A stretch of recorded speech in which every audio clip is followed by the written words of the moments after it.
જૂનાગઢ અને ગીર સોમનાથના લોકસભાના કોંગ્રેસના ઉમેદવાર હીરાભાઈ જોટવાએ જૂનાગઢના વિવિધ વિસ્તારોમાં સભાઓ ગજવી હીરાભાઈને લોકોનું જબર સમર્થન મળી રહ્યું છે। હીરાભાઈ જોટવાએ સરકારને આડે હાથે લીધી।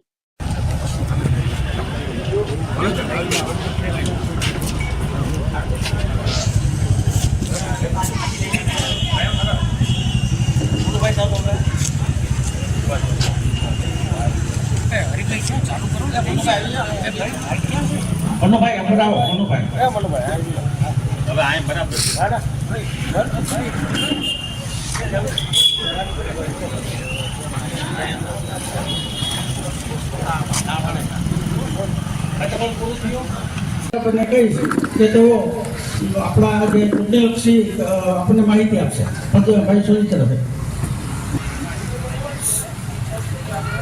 जूनागढ़ इंडिया गठबंधन उम्मीदवार हीराभाई जोटवा आज जयरे वोर्ड नंबर 11 जूनागढ़ में पधार्या है त्यारे आप सौ वती जूनागढ़नी मध्य आवेलो विस्तार के ज्यां गत ચોમાસામાં પૂર હોનારનો જે અસર આપણે થઈ છે, જે આપણે નુકસાની વેઠી છે, તેમ છતાં પણ આપણા કહેવાતા લોકલાડીલા નેતાઓ કે જેને આપણે હોશે હોશે ખોબલે ખોબલે મત આપી અને મોકલ્યા છે, એ આપણી વચ્ચે નહોતા આવ્યા।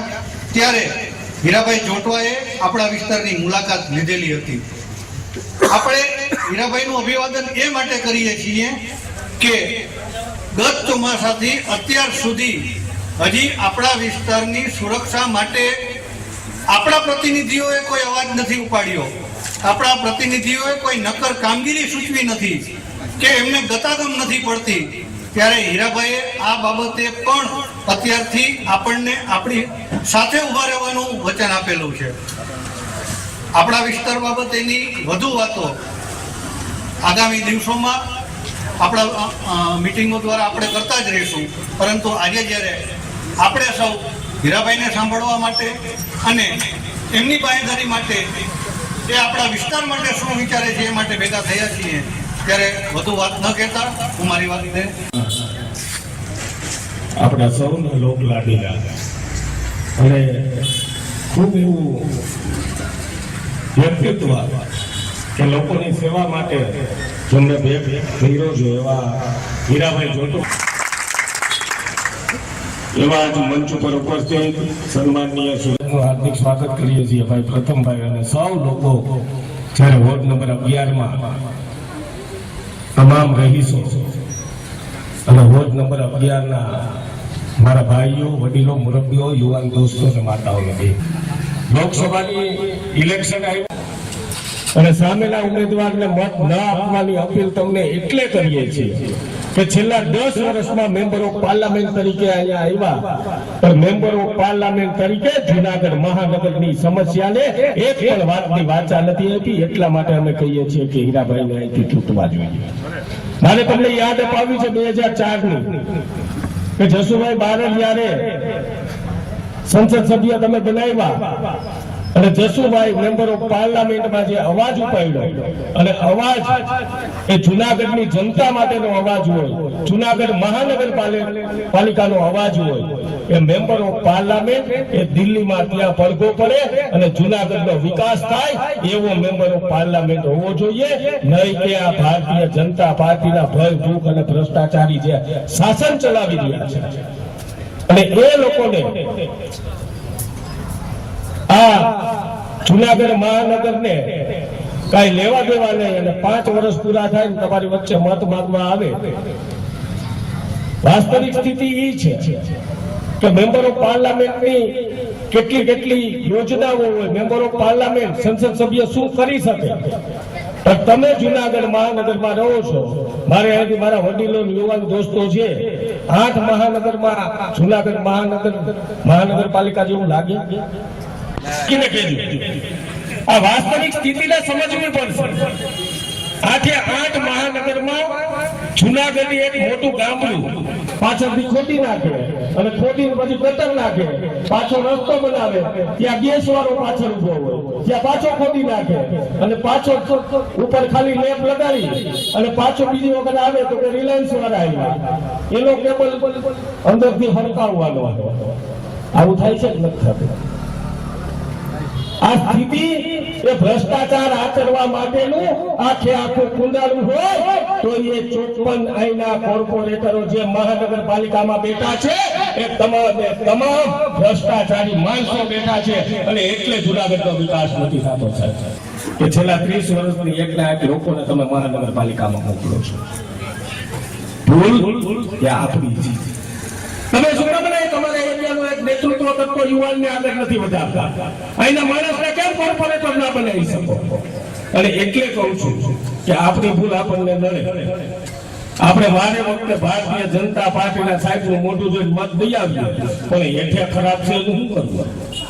જે કારવો છે અને કારવાને હોકડામાં ફેરવી દે, મુખ્યમંત્રી આવીને એમ કહે કે આમાં ભ્રષ્ટાચાર આચરેલા લોકોને ખુલ્લા પાડવાના છે, કાઢવાને ઊંડો ઉતારવાનો છે, કાઢવા માટેથી તમારે અવાજ ઉપાડવાનો.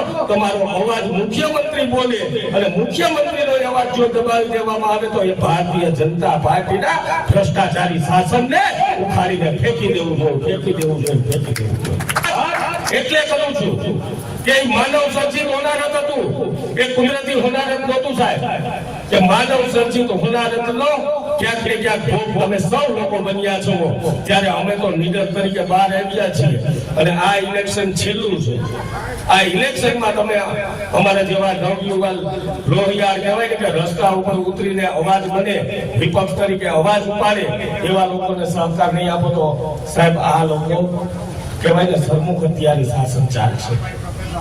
સરમુખ હત્યારી શાસન ન ચલાવવું હોય, તમારે પ્રજાનો અવાજ દબાવવા ન દેવો હોય, પ્રજાનો અવાજ ઉપાડવો હોય તો 100% હીરાભાઈને મત આપજો. હીરાભાઈનું ખાલી એક વાત કરવી છે. હમણાં જ અમે જ્યારે ઇલેક્શનમાં જોડાના ચૈત્રી નવરાત્રી ગઈ, ધર્મના નામે એટલા માટે વાત કરું છું કે ધર્મના નામે અમે મત માંગવા વાળા માણસો નથી, કામના નામે મત માંગવા વાળા માણસો છીએ. એટલા માટે કહું છું કે ચૈત્રી નવરાત્રીમાં સાહેબ 9 દિવસ નકોડા પાણી ઉપર આ માણસ રહ્યા અને પ્રજાની વચ્ચે જતા હતા. એટલે મેં એક દિવસ હીરાભાઈને પૂછ્યું કે 2 વખત જમીએ ને બોલીએ એટલે શક્તિ વપરાય અને કહેવાય ને સભાઓ લેતા હોય, દોડતા હોય અને 44 ડિગ્રી તાપમાન બપોરનો સમય. સાહેબ 9 દિવસ માં આદ્ય શક્તિની આરાધના કરવા વાળો માણસ આવો આધ્યાત્મિક માણસ મળ્યો છે. ત્યારે આવા આધ્યાત્મિક માણસને તમારો મત આપી 7 તારીખે આપી અને અપાવી એને વિજય બનાવો. બીજું વિશેષ કાંઈ નથી કે જુનાગઢ લોકસભા ચૂંટણીના આજની ઉમેદવારની આજની આ સભામાં ઉપસ્થિત હીરાભાઈ જોટવા, માજી ધારાસભ્ય શ્રી પરબતભાઈ. આ લોકો એવો પ્રચાર કરે કે તમે ઉપર જુઓ, ઉમેદવાર કોણ છે નહીં જોવાનું. તો આપણે દીકરી દઈએ તો વરરાજાના બાપાને જોઈએ કે વરરાજાને જોઈએ?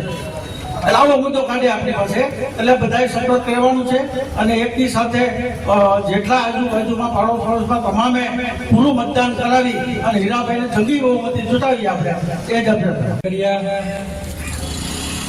નિવૃત્ત આચાર્ય આદરણીય કાચા સાહેબ, જુનાગઢ શહેર પૂર્વ પ્રમુખ આદરણીય અમિતભાઈ, જુનાગઢ આમ આદમી પાર્ટીના પ્રમુખ તુષારભાઈ, હરિભાઈ, આ વોર્ડ નંબર 11 ના કોંગ્રેસ પક્ષના વોર્ડ પ્રમુખ હેમંતભાઈ, પ્રદેશ કોંગ્રેસ ડેલિગેટ આદરણીય મનુભાઈ, હસમુખભાઈ, તેમજ આ વિસ્તારના આપ સૌ ભાઈઓ તથા બહેનો. આપું તો 23 વર્ષની ઉંમરે પોતે સરપંચ તરીકે ચૂંટાયેલા, સરપંચ તરીકે ચૂંટાઈ અને ગુજરાતનું પહેલું જુનાગઢ જિલ્લાનું સરપંચોનું એસોસિએશન બનાવ્યું. સરપંચોને પંચાયતી રાજની કઈ કઈ સુવિધા, ગ્રામ્ય લેવલે કઈ કઈ સુવિધા મળે આ બધી યોજનાઓથી વાકેફ કરવા માટે ખૂબ કેમ્પો કર્યા. પંચાયતી રાજ સમિતિથી વાકેફ કર્યા, તાલુકા પંચાયતના સભ્ય રહી ચૂક્યા, જિલ્લા પંચાયતના સભ્ય રહી ચૂક્યા. ગત 2022 ની વિધાનસભાની જિલ્લાની અગ્રામાં અગ્રી સીટ કહેવાય એવી કેશોદની સીટ ઉપર માત્ર થોડા મતોથી જ હાર્યા અને હવે આજે આપણા લોકસભાના જુનાગઢ સીટના ઉમેદવાર તરીકે આપણી વચ્ચે આવ્યા છે. કહેવાનો મતલબ એ છે કે સામેના ઉમેદવાર જે ઉદ્યોગપતિની ભલામણથી ડાયરેક્ટ સીધી ભરતીથી સાંસદ થઈ ગયા અને વહીવટી કંઈ પણ કુશળ ન હોય એની જે આપણે સજાઓ ભોગવી ચૂક્યા છે એની સામે વહીવટી કુશળ માણસ ગ્રામ પંચાયત થી લઈ અને સંસદ સુધીની વહીવટી કુશળતા છે એમનામાં. સંસદીય કાર્યપ્રણાલિકાના પોતે અભ્યાસુ અને નિષ્ણાત છે એટલે એમના વતી આપ સૌને અમે ભરોસો આપવા આવ્યા છીએ કે આપણા પ્રશ્નો પ્રાણ પ્રશ્નોની સંસદમાં પણ અસરકારક રજૂઆત કરશે, જિલ્લા લેવલે રજૂઆત કરશે. આજે આપણે જે કુદરતી આપદા આવી એ કુદરતી આપદા 83-84 ના હોનારતમાં આવી હતી ત્યારે જુનાગઢ ડૂબ્યું નહોતું. આમાં પછીની પેઢીના તો ખબર નહીં હોય પણ જયારે સાપુર હોનારત 82 ત્યારે એવડી મોટી આપદા વચ્ચે જુનાગઢ સુરક્ષિત હતું. આજે એટલો વરસાદ નહોતો પડ્યો છતાં પણ આ કેમ આવી હાલાકી આપણે ભોગવવી પડી. આજે આ માનવ સર્જિત આપદામાં ચૂંટાયેલા પ્રતિનિધિઓ સામેલ હતા. આજે કોર્પોરેશનના ચૂંટાયેલા પ્રતિનિધિઓ બધા બિલ્ડર થઈને બેઠા બેફામ દબાણો કરી કાળવા નદીને ઓકળો બનાવી દીધો. આ હિસાબ માંગવાનો સમય છે મિત્રો. રહી વાત સાંસદની, આપણે જનરલી આપણા મગજમાં પ્રશ્ન એક આવે કે રસ્તા પાણી ગટરની વ્યવસ્થા કરવી કોર્પોરેશનની જવાબદારી છે, પરંતુ આજે જુનાગઢ કોર્પોરેશનને 2 પ્રકારની ગ્રાન્ટ મળે, રાજ્ય સરકારની અને કેન્દ્ર સરકારની. રાજ્ય સરકાર અને કેન્દ્ર સરકારની ગ્રાન્ટનો હિસાબ માટે કોર્પોરેશનની એક સંકલન સમિતિની રચના છે. આ બંધારણીય પ્રક્રિયા છે. આપણી ભારતના બંધારણે એક સંકલન સમિતિની રચના કરી. દર મહિનાના પહેલા શનિવારે આ સંકલન સમિતિ મળે. એના સાંસદ શ્રી પોતે મેમ્બર હોય છે. આજે 10 વર્ષમાં તમારે આરટીઆઈ કરી લેવાની છૂટ છે. એક પણ સાંસદ સંકલન સમિતિની મીટિંગમાં હાજર નથી રહ્યા. કોઈ હિસાબ માંગવા વાળું નથી. કેન્દ્ર સરકારની સ્વર્ણિમ જયંતિની આ ગટર પાણી અમૃતમની જે સ્કીમ છે આપણી પાણીની, તો કેન્દ્ર સરકારમાંથી રૂપિયા આવે છે. એનો હિસાબ માટે બંધારણીય જોગવાઈ પ્રમાણે સાંસદને સંકલન સમિતિમાં હિસાબ માંગવાનો. આજે 10 વર્ષથી એક પણ સંકલન સમિતિની મીટિંગમાં હાજર નથી. આજે આવડી આપણે હાલાકી આવી, હીરાભાઈ આવ્યા હતા, મને ફોન આવ્યો હતો કે ભાઈ આ મેં વિડીયો જોયો છે ને આપણે મુલાકાત વિસ્તારની મુલાકાત લેવી. ત્યારે જુનાગઢના અલગ અલગ વિસ્તારમાં મુલાકાત લીધી હતી હીરાભાઈ. અને હીરાભાઈ વતી અમે શહેર કોંગ્રેસ સમિતિ આપ સૌને ખાતરી આપીએ છીએ કે આપનો કિંમતી મત આપી અને હીરાભાઈને વિજયી બનાવો અને તમારો મત વગેરે નહીં જાય એની અમે ખાતરી આપીએ છીએ.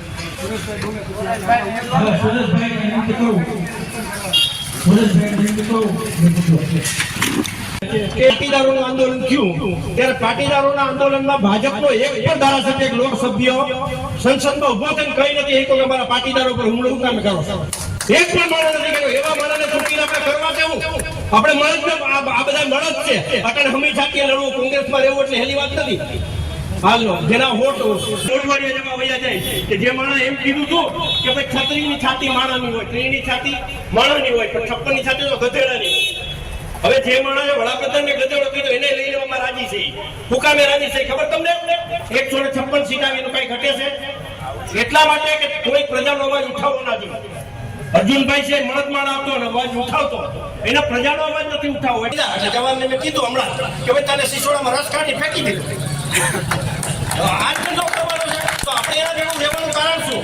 આજે એટલી મોંઘવારી, એક વસ્તુ મોંઘી. હું તમને કહું 100 રૂપિયાનું પેટ્રોલ આપણને દે છે. રશિયાથી આપણને પેટ્રોલ આવતું 70 માં આપણો દેશ બીજાને વેચતો.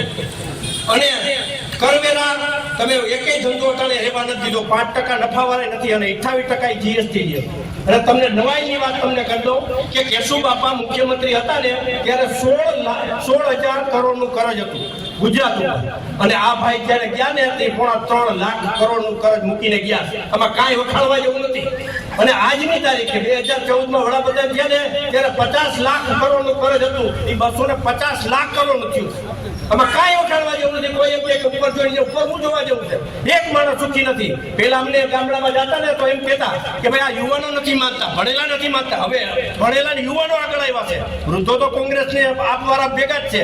અને ઇન્ડિયા ગઠબંધન છે ને, ઇન્ડિયા ગઠબંધન જો મેં હીરાભાઈને લિસ્ટ આપ્યું છે, 33,152 ની લીડથી જીતાશી ધારાસભામાં.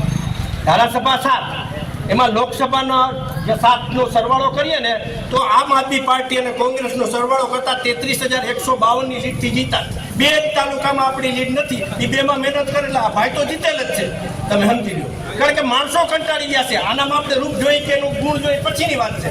માણસો ત્રાસી ગયા છે. તમારો અવાજ જ કોઈ નો સાંભળે એટલે ઉપર આપણે એને ચૂંટા છે તો આપણા થકી ચૂંટાણા છે. આજે જવાહરને લઈ ગયા કે અર્જુનભાઈને લઈ ગયા તો હુકામે લઈ ગયા, હર્ષદને લઈ ગયા હુકામે લઈ ગયા? એ ધારાસભ્ય થયો કોનાથી થયો? તમારા થકી થયો કે મારા થકી થયો? પ્રજા થકી થયો છે એટલે લઈ જાય. બાકી મારા જેવા મોહલીન કાના લઈ જાય, કાના લઈ જાય. અમારો કઈ નથી એટલે ના લઈ જાય. અમે ચૂંટાઈ તો લઈ જાય. એટલે આ ધંધો એ કરે છે. અને એને એક જ વસ્તુ કરવાની છે કે રશિયા અને ચાઇનાની જેમ સતત એની સરકાર રહેવી જોઈએ, પ્રજા એનો અવાજ ના ઉઠાવવો જોઈએ. અહીંયા જે પાણીનું પ્રોબ્લેમ થયો ને એ પ્રોબ્લેમમાં મૂર્ખાઈ કેવી છે એ તમને કહું કે એને જે નરસિંહ મહેતાનું સરોવર છે એ સરોવરને ઊંડું ઉતારે તો ઝાંઝેડા રોડનો આખો વિસ્તાર પાણીવાળો થાય એમ હતો. પણ એને બ્યુટિફિકેશન કરી અને આ 1.5 વર્ષથી વનવે કરી દીધો છે. પ્રજા અવાજ ના ઉઠાવી શકે. પ્રજા અવાજ ઉઠાવી મોર એમ કે રેડ પાડી દો, ઈડી આવે, સીબીઆઈ આવે. આપણે ઈડીનું નામ નહોતું એમ કે ઈડી એટલે હું, અને એ સીબીઆઈને ગાયરું કાઢતા હતા. અમિતભાઈને પકડાતી સીબીઆઈને ગાયરું કાઢતા હતા. ઈડી એટલે ઇન્ફોર્મેશન ડાયરેક્ટર.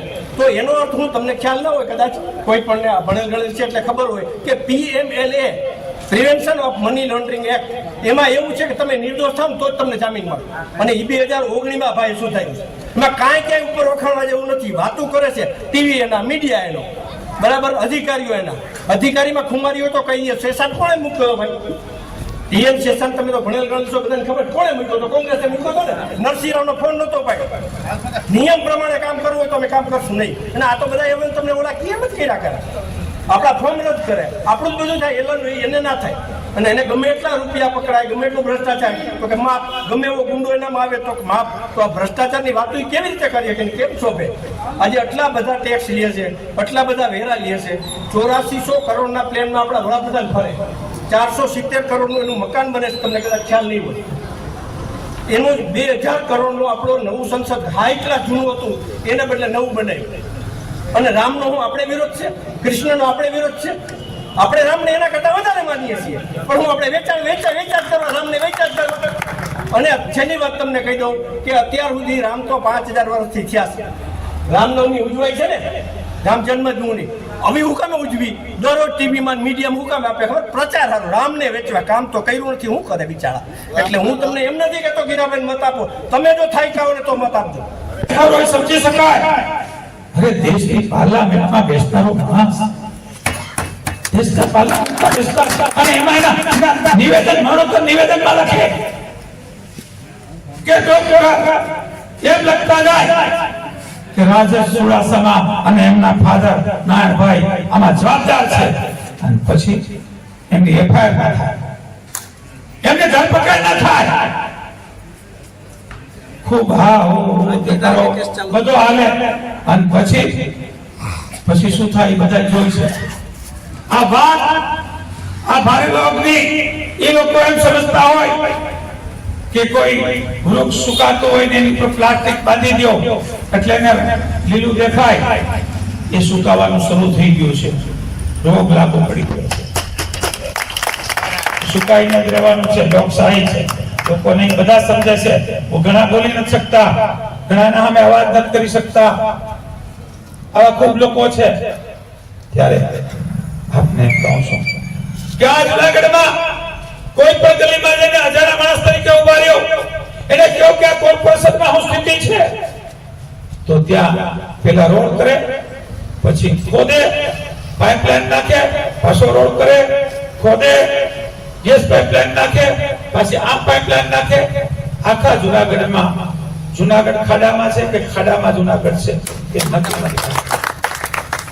જૂનાગઢની તમામ પ્રજા પછી ભાજપમાં માનતો હોય, અરે ભાજપ તો કોર્પોરેટર પણ હવે આપણે યારે ફરિયાદ કરે કે આમાં કરવું તો નક્કી નથી થતું. કાનો રખેવાળ કોર્પોરેટરને ગણવો, તંત્રને ગણવું, MP ને ગણવા, MLA ના ગણો, જેને કરો અડધી કલાક વાત કરો તો એ પ્રમાણે તમારે એને રોવા. ઈ કે સાચી વાત છે, સ્થિતિ ખૂબ ખરાબ છે આપણી, આપણે શું કરશું? હા, જવાબદાર કોણ? કોર્પોરેટર, MP કે PM, એમાં કોઈ સ્વીકારતા નથી. બાકીની બધી જસ લેવાની વાત આવે અને દવાખાને જાય અને 2 ફ્રૂટ આપે ને 1 સફરજન આપે, 7 જણા મારા દીકરા ફોટા પડે, ત્યાં બધા જાય 8 જણા. આપણે કોરોના વખતે, અને કોરોના વખતે રામદેસી વાળો ઇન્જેક્શન સુરતમાં પકડાયા હતા. બ્લેક મેલિંગ કોનું નામ હતું? પાટીલ સાહેબનો. જગ જાહેર નામ હતું, પેપરમાં હતું, મીડિયામાં હતું. આ પેપર ને મીડિયા કે હું ના. એક વાત, પહેલી વખત હિન્દુસ્તાન આઝાદ થયા પછી સબની લાઈન, સબને વેઇટિંગ રાખવા પડ્યા. બધીમાં તો લાઈન કરી, અમને રૂપિયા નોટો બદલી, એમાં લાઈન અમારી કરાવડાવી. ખેડૂતોને ખાતરમાં લાઈન કરાવડાવી. દરેક જગ્યાએ જ્યાં જાવ ત્યાં લાઈન. પણ જ્યારે અમારા સ્નેહીઓના, સગાઓના, આ ગુજરાતીઓના સબ એ પણ લાઈનમાં તમે રાખ્યા હતા ને, આખી સિમની ઓગળી ગઈ હતી. ક્યાં ગયો તો તમારો વિકાસ? તમારો વિકાસ ક્યાં ગયો તો? 24 કલાકે વારો આવતો હતો. આ સ્થિતિમાં ગુજરાતને લઈ ગયા, અને પછી ગુજરાત મોડેલ કહેવાય. ગુજરાત મોડેલ એટલે કયું? ગુજરાત મોડેલ એટલે પાણી નીકળે, અરાજકતા ફેલાય, એ એટલે ગુજરાત મોડેલ. ગુજરાત મોડેલ એટલે ખાડામાં જુનાગઢ કે જુનાગઢ ખાડામાં, એ ગુજરાત મોડેલ. ગુજરાત મોડેલ એટલે તમારા સબ વાહિનીને 24 કલાક ના મળે, હું તમને રેમડેસિવિર દવા ના મળે, એ અરે દવાખાનામાં ખાટલો ના મળે, અરે સેલી વિનંતી કરવી પડે કે અમારા પૂર્વજ, અમારા સર્જન માટે એક ભાઈ એક ખાટલો ગોઠવી દો, એક ખાટલો. અરે ત્યારે ફોન બધાના, એ MP ના તો એક MP ના બંધ નહીં, લાખ ખેડના નેતાના ફોન બંધ હતા. તેથી અમારા ફોન ચાલુ હતા, અમારાથી થાય એટલી મહેનત કરતા હતા, દોડતા. અમે જનતા સાથે છે, જનતા અમારી સાથે છે. એટલે મને કોઈ પત્રકારે પૂછ્યું કે તમારી રણનીતિ શું છે? રણનીતિ હવે એ છે કે આ મીડિયા વાળાને બધા કહે ને, એ મીડિયા વાળા 10 વર્ષ આપ્યું કે નહીં, પછી છેલ્લા દિવસોમાં આ ચૂંટણી જાહેર થઈ પછી જો તો પાટીલની ખુરશી દ્વારકામાં ભાંગતી હોય એ પણ બતાવે છે. હવે ખાડામાં જુનાગઢ છે એ પણ બતાવે છે, અને આ એનો વિકાસ છે એ ખાડામાં ગયો એ પણ બતાવે છે. એટલે હું મીડિયાને પણ ધન્યવાદ પાઠવું છું. વિપક્ષ એમ થયા છે એટલે એને પણ હું આભાર માનું છું. અને મારી લડાઈ નહીં, આ દેશની લડાઈ હવે જનતા લડે છે. રણનીતિ કઈ હું? રણનીતિ એટલે પ્રજાનીતિ, રણનીતિ. અને જ્યારે જનતા જાગી ગઈ છે, આ જુનાગઢમાં હું કોઈ પણ જગ્યાએ તમે 10 ફોન કરી લેવાના, નામેટ કરવાના. ફોન જો પોઝિટિવ ના આવે તો મને યાદ કરજો, ફોન પાછો કરજો કે અમે સર્વે કર્યું હતું 7 ગામ, કોઈ પણ જ્ઞાતિ પાછી. અને મને તો બધા અહીંયા અમિતભાઈ, ભરતભાઈ, મનોજભાઈ, ભીખા બાપા બધા સાક્ષી છે કે 100 જણા મારી ટિકિટ માંગવા માટે આવ્યા હતા ને, એ 18 વર્ણના હતા, કોઈ એક સમાજના નહોતા. એટલે મને 18 વર્ણનો ઉમેદવાર મીડિયા પણ કે લોકો. અને હું આપને ખાતરી આપવા આવ્યો છું કે હું ઈષ્ટદેવ પ્રશ્નમાં વિશ્વાસ કરું છું. સ્વાધ્યાય પ્રવૃત્તિ પણ 86 થી 91 સુધી કરી હતી. એ ગીતામાં એમ લખ્યું છે કે હું જીવ સૃષ્ટિનું રક્ષણ કરી કણે કણમાં છું અને માનવતાવાદની વાત કરવા આવ્યો છું. કોઈ જાતપાત, નાતના વાડામાં ગોઠવીને આપણને ક્યારેય રાજકારણ શીખ્યા નથી. આ ઈષ્ટદેવે પણ માનવતાવાદની વાત શીખવી. ત્યારે ઘણું બધું બોલી શકાય, પણ અમે થોડા લેટ છે. ત્યારે આપ સૌને વિનંતી કરું છું કે આપ સૌ જે હીરાભાઈ કે એવા યુવાનિયા હોય એ બધા હીરો બની જાય, અને વડીલો બધા હીરાભાઈ બની જાય, મારા બહેનો બધા ઉમેદવાર બની જાય. અને આપ આ લડાઈ જ્યારે લડો છો ત્યારે માત્ર 16 દિવસ બાકી રહ્યા. અહીંયા જે વાત થઈ છે, આપણે ખ્યાલ હશે કે આંગણવાડી કાર્યકરો, હેલ્પરો, મધ્યાહન ભોજન, ખેડૂતોનો MSP, ખેડૂતોનો ઋણ દઈ, આ બધું જ પહેલી કેબિનેટમાં 30 લાખ નોકરીઓ અને પેન્શન આ બધું જ પહેલી કેબિનેટમાં આવશે એની ખાતરી પણ આપવા આવ્યો છું. 30 લાખ નોકરીઓ, પેન્શન શરૂ, આંગણવાડી કાર્યકર, હેલ્પર, આશા વર્કર અને મધ્યાહન ભોજનના પગાર ડબલ, ખેડૂતનો MSP. ત્યારે આપ સૌ માત્ર 15-16 દિવસ બાકી રહ્યા, ત્યારે આપ મારા માટે 15-16 દિવસ માટે જાગો. હું આપના માટે 5 વર્ષ જાગી એટલી વિનંતી કરવા છું. જય હિન્દ, જય ભારત.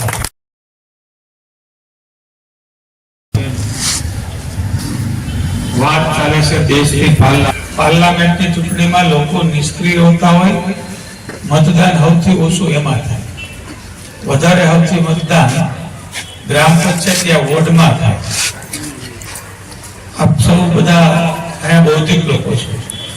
આપ સૌ વિચારો કે આપણી દેશના સરકારની રીતિ નીતિથી આપણા જીવન ધોરણમાં ફરક આવે. જીએસટી હોય, ટેક્સ હોય, આપણું જીવન ધોરણ હોય, ગરીબી દૂર કરવાનું હોય, અર્થતંત્રની વાત હોય, દેશને અન્ય દેશોની કમ્પેરિઝન કરવાની હોય, ત્યારે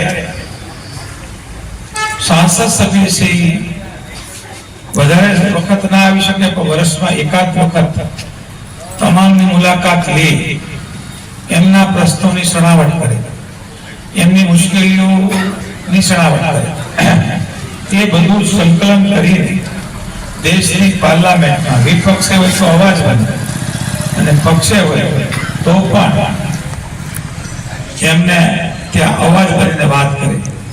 અને એક સરસ વાત આપી સેશન કે અગાઉની સરકારો જ્યારે હું પ્રજાના પ્રતિનિધિ તરીકે જાતો હતો તો મારે પ્રજાનું પ્રતિનિધિત્વ કરવું પડે.